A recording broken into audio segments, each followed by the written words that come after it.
It's your friendly neighborhood laser lady. Does your laser cut better in one corner than the other? Maybe you've recently had to change all your settings because it just doesn't engrave like it used to, or you swear your workspace is filling up with more smoke than before.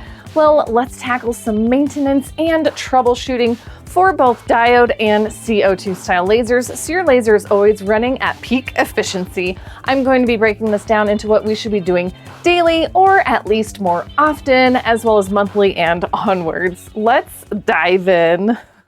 Some of us might not use our lasers every single day, but this checklist is definitely something you should have handy when you're having fun with your laser. And as a bonus, a lot of these tips will help prevent fire hazards and the complete annihilation of your laser machines. Daily and weekly laser maintenance. Lenses and mirrors. First, let's check those lenses. For CO2 lasers, we generally have a bunch of mirrors and lenses pointing our laser beams to the laser bed. These often get residue stuck on there and will make your laser cut beams less effective, just like trying to look through dirty glasses. Use a microfiber cleaning cloth so it doesn't scratch the lens, or if you need to get in there, use a cotton swab with a little bit of rubbing alcohol. Sometimes I need to bend the cotton swab to get into the lens area. Just make sure you aren't pushing too hard. We don't want to scratch anything up or make things unaligned. Even though diode lasers don't have external mirrors directing the beam around and down to the bed, we still need to clean the laser head. It's a good idea to take the diode head off your machine if you can to really get in there, but you won't need to do that daily. This is a great opportunity to also check any red or blue LED guide lights. They can get all gunked up in there and it's harder to frame your future projects accurately. CO2 lasers usually have a cone or something where the laser beam shoots out of. This often needs to be cleaned from all the blowback residues. A cloth and some rubbing alcohol. Again, make quick work of this. If you can, try to fit a cotton swab in the cone with a little alcohol in there, and if you can't, you might need to disassemble your laser head.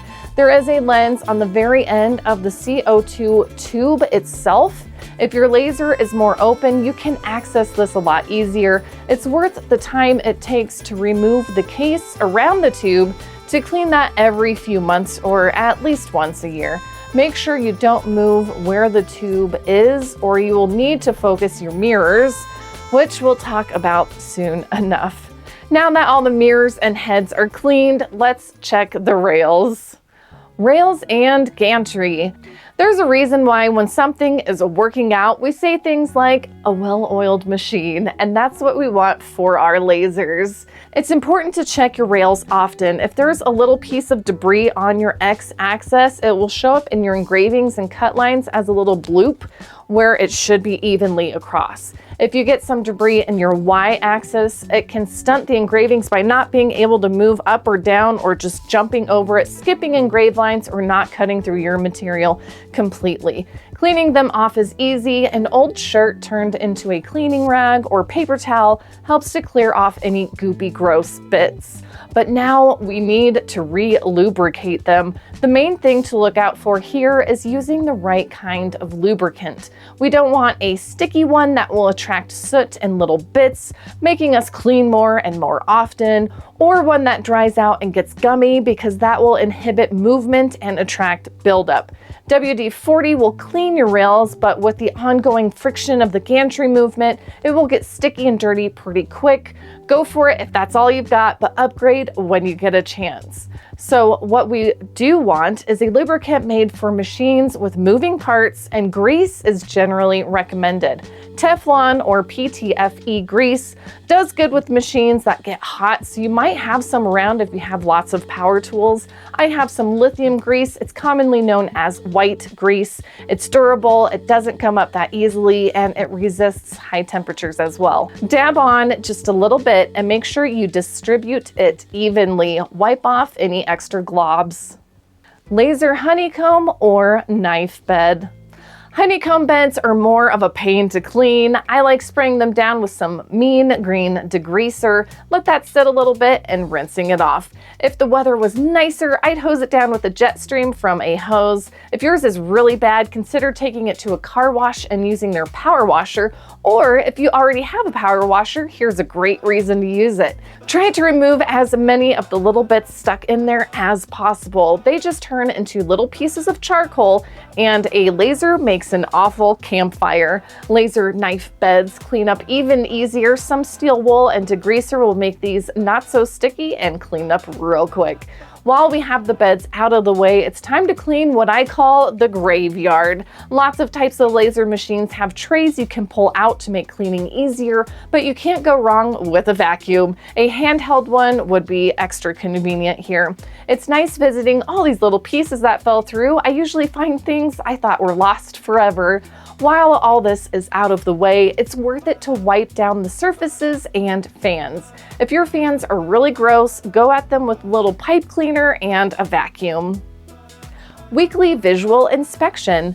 When you are getting into all these nooks and crannies of your laser, keep an eye out for any loose wiring, loose air assist tubes, and belts. If a belt is old, loose, or cracked, you'll end up with laser projects that don't quite fit together in circles that look something like this. However, if you ever need one belt replaced, replace them all so the tension is the same between them.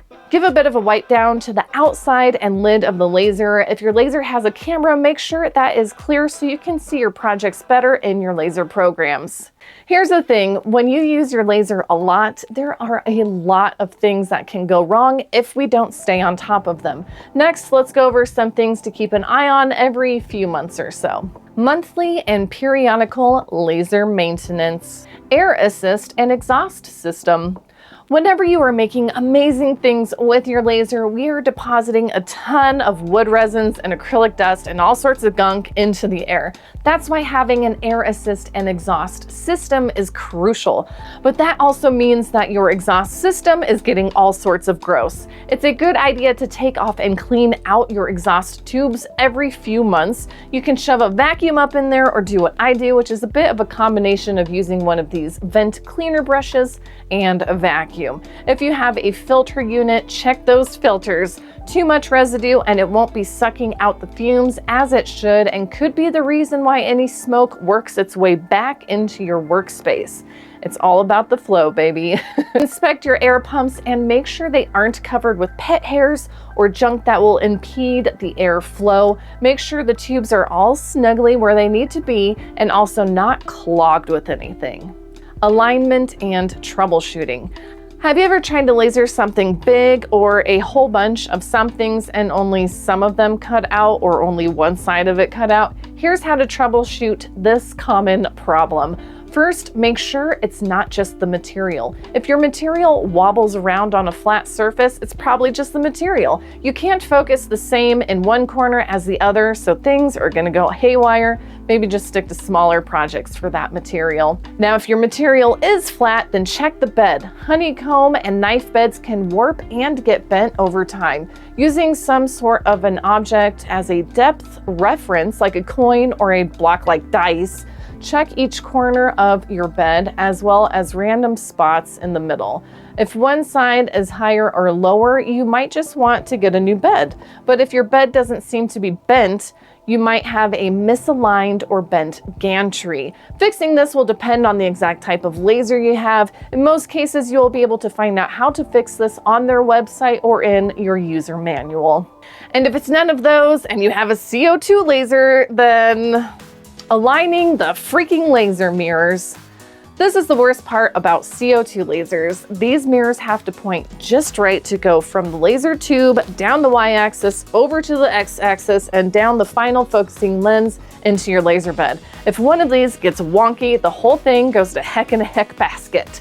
Again, each type of laser is a bit different. Luckily, there are some super detailed videos just here on YouTube to walk you through it. Essentially, what we need to do is align this mirror first to hit mirror number 2, as close to the middle in both the uppermost and lowermost position. Some heat reactive paper helps center things a lot. Next, we need to make sure mirror 2 is pointing to the mirror on the laser head, again, close to the middle. We check this in each corner and adjust along the way.